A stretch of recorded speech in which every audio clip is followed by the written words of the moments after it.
నమస్తే, this is శౌర్య. స్టాలిన్ తో విజయ్ పొత్తు, సో ఇది బాగా చర్చ జరుగుతుంది. నిజంగానే స్టాలిన్ తో విజయ్ పొత్తు పెట్టుకుంటాడా? ఎందుకంటే కాంగ్రెస్ స్టాలిన్ ని విడిచిపెట్టి, అంటే డిఎంకేని విడిచిపెట్టి టీవీకే వైపు వెళ్ళింది. సో ఇలాంటప్పుడు ఖచ్చితంగా డిఎంకేకి ఒక ఉక్రోషం అనేది ఉంటుంది.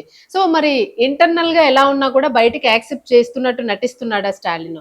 అసలు ఏం జరగబోతోంది? నిజంగానే ఈ పొత్తు కుదిరితే ఎవరు ముఖ్యమంత్రి, ఎవరు డిప్యూటీ సీఎం గా ఉంటారు? అసలు ఎవరెవరికి ఎలాంటి పదవులు వచ్చే అవకాశం ఉంది? అసలు వాళ్ళ డిమాండ్స్ ఏముండి ఉంటాయి? సో ఇవన్నీ కూడా ఓవరాల్ గా చర్చిద్దాం. ఇప్పుడు తమిళనాడు పరిస్థితి ఎట్లా ఉంది అనేది మనతో పాటు సీనియర్ జర్నలిస్ట్ డాక్టర్ దుర్గా వడ్లమన్ గారు ఉన్నారు. నమస్తే మ్యామ్. నమస్తే మ్యామ్, ఇప్పుడు స్టాలిన్ అలాగే విజయ్ పొత్తు, నిన్నటి వరకు మనం ఏఐడిఎంకే ఉంటుంది అని అనుకున్నాం, ఒకసారేమో కాంగ్రెస్ అనుకున్నాం. కాంగ్రెస్ ఆల్రెడీ అగ్రిమెంట్ కూడా చేసేసుకుంది అని చెప్పేసి వినిపిస్తుంది. సో మరి అట్ ద సేమ్ టైం ఏదైతే కాంగ్రెస్ వెన్నుపోటు పొడిచింది, అటు వెళ్ళింది అని అనుకున్నారో, అలాంటప్పుడు మరి స్టాలిన్తో పొత్తుకు వెళ్తే ఆయన యాక్సెప్ట్ చేస్తాడా? అసలు ఏం జరుగుతుంది అనుకో. ఇప్పుడు బాల్ విజయ్ కోర్టులో ఉంది కరెక్టే, కానీ రిమోట్ ఎవరి చేతిలో ఉంది? ఓకే. స్టాలిన్ కూల్గా ఉన్నారు. Is not showing any emotion or anything. యాక్చువల్గా కాంగ్రెస్ ఒక రకంగా వెన్నుపోటు పొడిచినట్టే, అవునా? కానీ కాంగ్రెస్ ఎందుకు తొందరపడింది? ఇప్పుడు ఒక నేషనల్ పార్టీ అంత తొందరపడి ఎందుకు వాళ్ళ వైపు వెళ్ళిపోయింది? ఇదొక క్వశ్చన్. రెండోది, స్టాలిన్ చెప్పాడు 55 ఏళ్ళుగా మీరు మాతో ఉన్నారు, మమ్మల్ని అంటే మోసం చేసినట్టే కదా, సో ఇంక మీద ఫ్యూచర్లో మీతో పెట్టుకోమని. కానీ ఇదే అంశం వీసీకేతో కానీ, సిపిఐ సిపిఎంతో కానీ, ఐఎంఎల్తో కానీ, మరొకరితో కానీ వస్తుందా? ఖచ్చితంగా రాదు. ఎందుకంటే ఇవాళ తిరుమావళవన్, అది వీసీకే ఎవరైతే ఉన్నారో వాళ్ళు మొదటి నుంచి స్టాలిన్ సపోర్ట్గా డిఎంకేతో ఉన్నారు. అయితే ఇప్పుడు స్టాలినే చెప్పాడు మీరు వెళ్ళండి అని. అందుకని వాళ్ళు ఇవాళ రేపట్లో తేల్చుకోవచ్చు. నేను అనుకోవడం బహుశా అమావాస్య నాటికి ఒక పూర్తి పిక్చర్ వస్తుంది. ఇవాళ తమిళనాడులో ప్రతి వాళ్ళకి చాలా కోపంగా ఉంది. విజయ్కి అన్యాయం అయిపోతుంది, విజయ్ ముఖ్యమంత్రి కావాలి. ఇందాక మీరు చూసారేమో, ఒక విజయ్ ఫ్యాన్ వాళ్ళ ఇంటి ముందుకు వెళ్ళి పువ్వులు జల్లి ఆ గేటు ముందు అక్కడ మోకాళ్ళ మీద కూర్చొని ప్రార్థన చేసి అవును అవును, అంటే ఇలా రకరకాలుగా ఉంది. సో ఇప్పుడు విజయ్ విషయంలో గవర్నర్ మాట్లాడింది ఒక రకంగా కరెక్టే.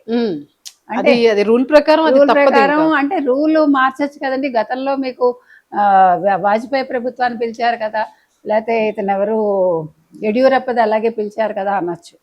సో పిలిస్తే ఇప్పుడు అతను భంగపాటు పొందితే మళ్ళీ ఎలక్షన్స్ వస్తాయి.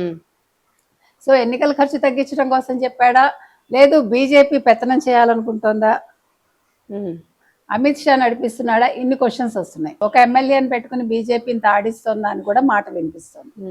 సో ఇవన్నీ పక్కన పెడితే ఇప్పుడు విజయ్ ఏం చేస్తాడు? ఇప్పుడు విజయ్ బల నిరూపణకి 14 రోజులు కదా అడిగాడు ఆయన. సో ఇవాళ నిన్నంతా కూడా ఆయన కూర్చుని లాయర్లతో వాళ్ళతో చర్చించాడు 3 గంటలు ఎంతో. సో ఇవాళ కోర్టుకు వెళ్తాడు అని అంటున్నారు.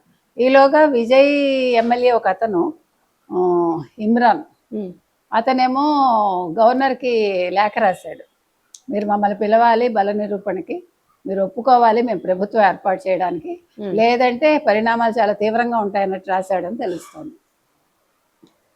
ఇంకొక పక్క కాంగ్రెస్ ఇవాళ ధర్నాలకు పిలుపునిచ్చి గవర్నర్కి లేఖ రాశాడని తెలుస్తోంది. మరో పక్క ఇవాళ బంద్ ఎక్కడికక్కడ ధర్నాలు అన్ని. కాంగ్రెస్ ఉనికిని చాటుకోవటానికి వాళ్ళ ప్రయత్నాలు వాళ్ళు చేస్తున్నారు.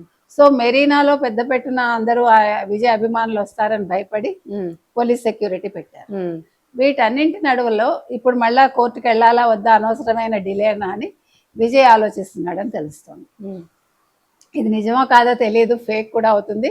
నిన్న ఒక మెసేజ్ కొంచెం వైరల్ అయింది. అవని గవర్నర్ ఏమన్నారంటే, మాది మైనారిటీ ప్రభుత్వం అయినా కూడా మేము బల నిరూపణ చేసుకుంటాము, మీరు మమ్మల్ని ఆహ్వానించండి ప్రభుత్వం ఏర్పాటు చేయడానికి అని చెప్పాడు గవర్నర్ అని. అందులో నిజం ఉండకపోవచ్చు, ఎందుకంటే ఏ గవర్నర్ అలా చెప్పారు. సో గవర్నర్ చెప్పింది ఏంటంటే, మేము బల నిరూపణ కోరుకున్నాము, మీరు 118 మంది లిస్ట్ ఇవ్వండి, మేము అంగీకరిస్తామని చెప్పామని వాళ్ళ దగ్గర నుంచి వచ్చిన కమ్యూనికేషన్. సో ఇన్ని విషయాల మధ్య ఇవాళ చాలా ఉత్కంఠగానే ఉంది. అయితే ఇప్పుడు నిశ్చింతగా ఉన్నది ఒక పక్క డిఎంకే, ఇంకో పక్క ఏఐడిఎంకే. యాక్చువల్గా ఏఐడిఎంకేలో షణ్ముగం అని ఉంటాడు, ఆయన చాలా సీనియర్. ఆయన కింద 25 మంది అంటే ఆయన మాట వినేవాళ్ళు ఉన్నారు ఏఐడిఎంకేలో. సో అందుకని నిన్న వాళ్ళందరూ కూడా ఇక్కడ పాండిచ్చేరి రెసార్ట్స్లో ఉన్నారు. ఉంటే నిన్న ఎడప్పాడి అక్కడికి వెళ్ళారు. ఆయన్ని వాళ్ళ శాసనసభాపక్ష నేతగా వాళ్ళు ఎన్నుకున్నారు, అంటే వాళ్ళ పార్టీలో విన్నర్గా. సో ఇప్పుడు వాళ్ళ దగ్గర సంతకాలు తీసుకున్నాడు ఆయన. అంటే మేము పార్టీతోటే ఉంటాం, మీకు ఒక సర్ప్రైజ్ ఇస్తానని చెప్పాడు ఆయన. ఓకే, మరి ఆ సర్ప్రైజ్ ఏంటో మనకు తెలియదు. సో ఇవాళ అందరూ చెన్నైకి వచ్చేస్తారు.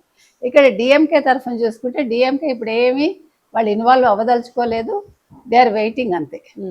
వాళ్ళు ఒక స్పెక్టేటర్స్ లాగా ఉన్నారు. 6 months టైం ఇస్తానన్నాడు. సో ఇప్పుడు ఒకవేళ విజయ్ ఫామ్ చేసి ఇప్పుడు 111 మంది కదా ఉన్నారు మొత్తం. సో ఇంకొక 7 పోనీ ఒక 9 తెచ్చుకుంటే 120 తోటి ఫామ్ చేస్తే ఇప్పుడు VCK remote DMK, CPI CPM remote DMK అంటే స్టాలిన్, అలాగే మిగతా వాళ్ళు కూడా. అప్పుడు ప్రతివాడు కూడా ఇప్పుడు మంత్రి పదవులు ఆశిస్తాడు. అవును, ఆల్రెడీ రెండో అంతా కాంగ్రెస్ వాళ్ళు కూడా ఆశించారు కదా. ఒక కాంగ్రెస్ని పక్కన పెడితే వీళ్ళందరూ కూడా రేపొద్దున చిన్న తేడా వచ్చినా బయటకు వచ్చేస్తారు. వచ్చేసి గవర్నమెంట్ పడిపోయింది అనుకోండి, అనుకుందాం, అప్పుడు డిఎంకేకి ప్లస్ అవుతుంది అని. ఇప్పుడు డిఎంకే ఏడిఎంకే కలిసాయి అనుకోండి, ఇద్దరు ఎవరికి వాళ్ళు కలవని చెప్పేశారు. ఇప్పుడు కలిసి ఒకవేళ ఫామ్ చేస్తే అది ప్రజల్లో నెగిటివిటీ వస్తుంది. మేము విజయ్ని కోరుకున్నాము, విజయ్ని రాకుండా వీళ్ళు చేశారని, అది విజయ్కి ప్లస్ అవుతుంది. అవును, ఇప్పుడు ఒకవేళ విజయ్ ఒకవేళ బల నిరూపణ చేసుకోలేక మళ్ళా ఎన్నికలకు వెళ్ళారు అనుకుందాం, అప్పుడు విజయ్కే ప్లస్ అవుతుంది. సో ఇన్ని క్యాలిక్యులేషన్స్ మధ్య ఇవాళ డిఎంకే కూల్గా కూర్చుని ఉంది. సో మరి ఏం జరుగుతుంది అనేది మనకి పిక్చర్ అయితే రావడానికి కొంచెం టైం పడుతుంది. ఎందుకంటే ఇప్పుడు యాక్చువల్ గా అంటే రిజల్ట్స్ వచ్చిన తర్వాత ఉన్న టైం ఏదైతే ఉందో దీన్ని వీళ్ళు వినియోగించుకోవాలి. ఇంకా టార్గెట్ టైం లేకపోయినా కూడా ఎక్కువ రోజులు వెయిట్ చేయరు కాబట్టి. సో మేడం, ఇలాంటి టైంలోని ప్రజాభిప్రాయం ఏమైనా తీసుకునే అవకాశం ఉంటుంది అనుకోవచ్చు? నాకు అంత తెలియదండి, టెక్నికల్ గా మనకి తెలియదు. ఇంకా ప్రజాభిప్రాయం వచ్చేసింది కదా, అదే వచ్చేసింది, ప్రజాభిప్రాయం పూర్తిగా రాలేదు అంతే. ప్రతివాడు విజయ్నే ముఖ్యమంత్రిని చేయండి అని అడుగుతున్నారు. ఇప్పుడు అందరూ కూడా గవర్నర్ ని టార్గెట్ చేస్తున్నారు. కాబట్టి దీనికి ఒక సొల్యూషన్ ఏంటి, ఇతను కోర్టుకు వెళ్తాడా లేదా, వెళ్ళడానికి ఆలోచిస్తున్నాడని తెలుస్తుంది.